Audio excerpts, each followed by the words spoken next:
Дастан Арцбекович Ергешев, Кыргызстан фракциясы, мен да ушул коллегам Жылдыз Мусабекованы Аманбековдун айткан толугу менен колдойм. Бул 8 марттагы болгон жүрүш, бул туура эмес жүрүш. Бул коомчулукта аябай чоң резонанс жаратты.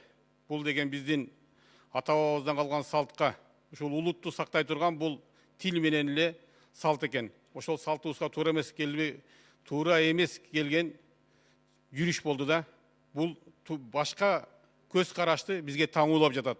Биздин улуттун сакталып калышына, мамлекеттин сакталып калышына бул туура келбеген көз караш. Ошон үчүн мен Жылдыз Аманбековдун толугу менен колдоп, шуну коюп беришиңизди мен суранам. Жылдыз Аманбековна депутат, ошондой эле депутат Алмазбек Манасбековичтен 8 мартта болуп өткөн терс көрүнүштөгү маанидеги митинг жүрүштөрдү айтып кетти. Ошол боюнча тийиштүү органдар, жетекчилер келип туруп маалымат берсе экен деп.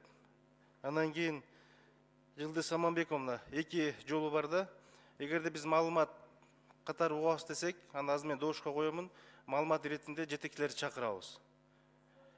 Сурап жооп болот, бирок чечим кабыл алынбайт. Эгерде бир чечим кабыл алабыз десек, анда тийиштүү комитеттен жөнөтүлүп, комитеттен каралып, чечим чыгып, ана бизге кириш керек да.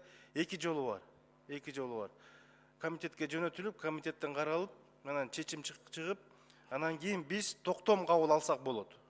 Палата карап токтом кабыл алсак болот. Биринчисин айтып кеттим, эгерде азыр бүгүнкү күн тартибине киргизип, тийиштүү жетекчилер келип маалымат берсин десе, аны эми палата чечет, мен добуш коюп берем, чакырабыз бул жерден. Алар эмне себептен болгонун, кандай болгонун жалпы маалымат берет. Бирок суроо жооптор болот, чечим кабыл ала албайбыз да. Ошонун кайсынысына сиз сунуш берсеңиз, биринчи микрофон. Жок, эми келсин маалымат угалы, анан иш жагдайында анан депутаттар көпчүлүк менен чечишет да. Рахмат. Анда урматтуу депутаттар, жогорудагы берилген сунуштарды, кошумчаларды эске алуу менен күн тартибин толугу менен добушка коем, добуш бериңиздер.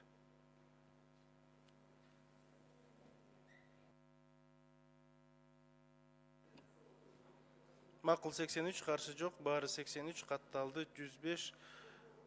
Сунуштарды эске алуу менен күн тартиби толугу менен кабыл алынды. Рахмат.